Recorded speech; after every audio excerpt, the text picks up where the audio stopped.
Hello everybody, I'm KC and welcome to another edition of Let's Talk About. Today, let's talk about the Ducktales episode, Treasure of the Found Lamp. If you don't remember, this episode was sort of a mid-season return to Ducktales 2017. I mean, we did have Whatever Happened to Della Duck in the middle there, but then in typical Disney fashion, they decided to hold off on episodes for another 2 months and then air episodes every day for 2 weeks after that. This method of scheduling continues to perplex me. Does this actually work for viewership? I'm genuinely curious. Even though this episode was likely not written to be a mid-season opener, this is a great episode to come back to after a long break and a very fun reintroduction to DuckTales itself. But let's see what we got. A mysterious figure known as Djinn arrives at McDuck Manor looking for a lamp Scrooge obtained many years ago, which Louie accidentally sold in a garage sale.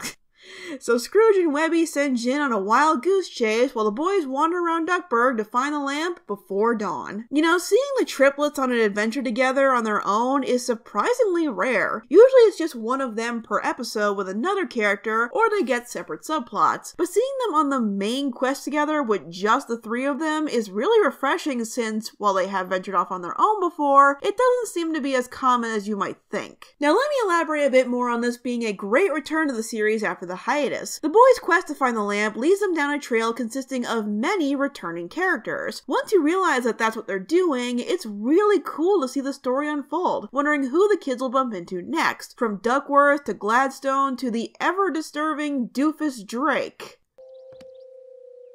I call that fun time, sun time. Ugh. Can we give this kid an exclusive trip to a chocolate factory or something? It was the perfect syrup boat, until it ran out.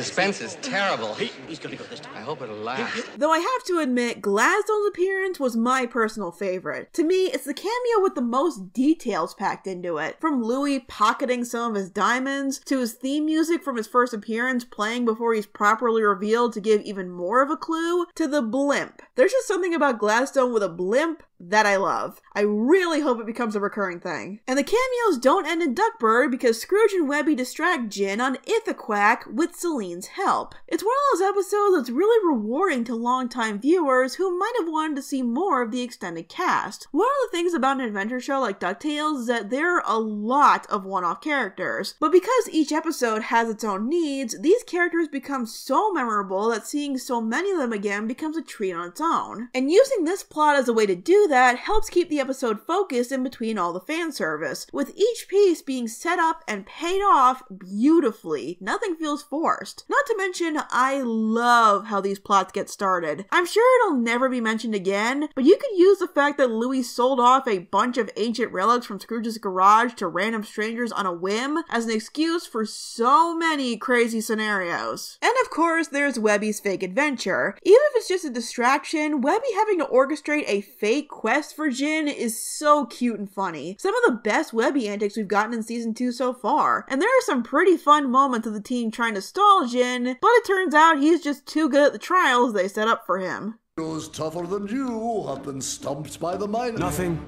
I'm sorry, what? Gotta admit, I did not figure out the Minotaur's riddle before the show gave the answer. I'm gonna say it's because they had to make Djinn really clever for comedic effect. Yeah, that's it. I'm smart. I feel like I'm speeding through this episode, but the quest, while well laid out and a ton of fun, is pretty much just surface level fun. Even if I really like an episode, sometimes it's tough to give good analysis for it beyond, yeah, it was really fun. But there is one extra element beyond the final conflict that I felt was worth being covered in a review, and that is the Knight of the Genie, Djinn. No, really, that's what his name roughly translates to. The Knight of the Genie. Fitting. Monster! Is it not enough to steal the lamp, but now you claim my nose as well?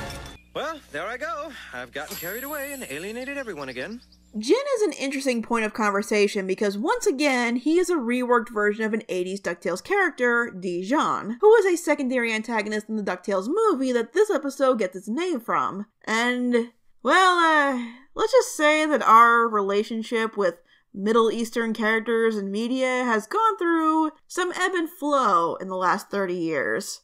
Is that Is that the right way to put it? Look, I can't speak for Djinn as a character. I haven't seen the movie. But I know some people were a bit wary of bringing him back when before he was a partial antagonist, and Arabian-coded villains are something people are kinda getting sick of. But DuckTales has done a tremendous job with representation up to this point. Look at Fenton, or Panchito and Jose, or even Don Carnage, who, while still being a villain, is an appealing and despicable character without being offensive. And they managed to do that again with Djinn in ways I was not expecting when I sat down to watch this episode. The design is a marked improvement, changing him from a dog to more of a jackal, making him still recognizable, but more connected to Eastern culture, and the voice acting is hilarious in the ferocity of its sincerity and determination, to contrast with the wacky antics trying to distract him. He's badass, clever, and noble. There's a lot going for Djinn. In fact, a Tumblr user by the name of, oh boy, it's been a while since we've had a tough to pronounce name, Aramina-Killa20, did a really in-depth post on why Djinn is such a great character and a wonderful representation of the ideals of the culture he's inspired by. I'll leave a link in the description, and I encourage you all to give it a read. There are a lot of great points in this post, some of which I've already touched on, but many of which come to light with the revelation of the true purpose of his quest. The callbacks continue with the final conflict in this hunt for the lamp being between the family and Ma Beagle and the Beagle Boys, with a lot of fun bits of action and slapstick, including a climb for the lamp that looks very familiar. But the lamp doesn't have a genie or any other kind of supernatural being in it, or at least not anymore. Turns out Djinn wanted the lamp because it's an old family heirloom that represents a very powerful and sentimental chapter of his family's history, that his ancestor fell in love with the genie that was inside and freed him so they could be together. It's a beautiful twist on the tale of the genie, likely not the first time it's been done, but I didn't see this tale coming and I thought it was very sweet. And Djinn wanted to keep that story of the power of love and sacrifice alive by retrieving the lamp for his birthday, or as he keeps calling it, the Ifrit's Dawn. Now, I was curious what that meant, and from what I can tell, Ifrit seems to be one of those terms whose true definition has been lost to time. I'm happy to be proven wrong on this, but after an exhaustive 5-minute Google search, one of the definitions I found fascinating was rebel, from the phrase Ifrit of the Djinn, or rebel of the supernatural, which is exactly what the genie became by becoming human. Now that's clever. Even though Djinn was a bit intimidating and a little too determined in his quest, his true intentions are alluded to excellently by having him add to his own story with each step in the journey he takes throughout the episode. He values the journey and its participants more than the destination. The reward for him isn't treasure, but the experiences we have from traveling to discover that treasure. That's one of the most brilliant things about Djinn. He seems intimidating and even threatening at first, but once you get to know him, you realize that he's a really good guy, and not much different from the Ducks. And that is such an important thing to show kids. I mean, can you honestly tell me that Scrooge wouldn't have gone to these lengths to get something back if it was, say, a gift from Della? I don't think so. While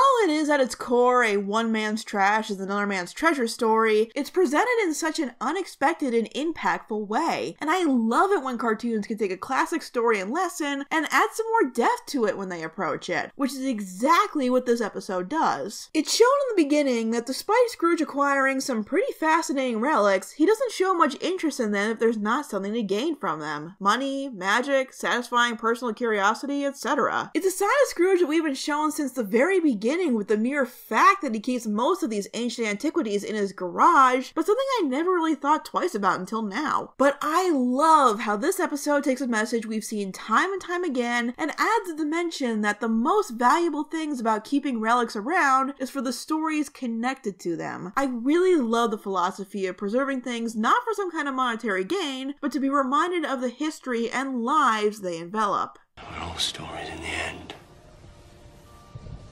Just make it a good one, eh?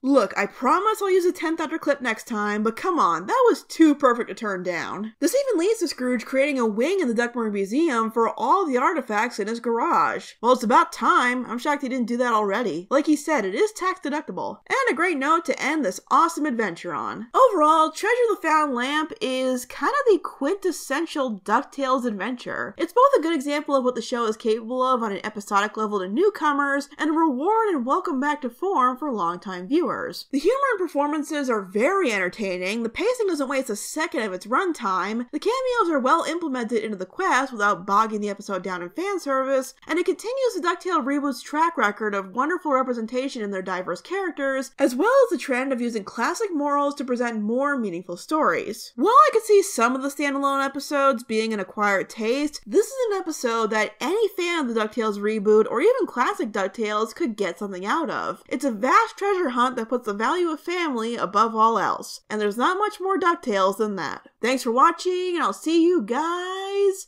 next time.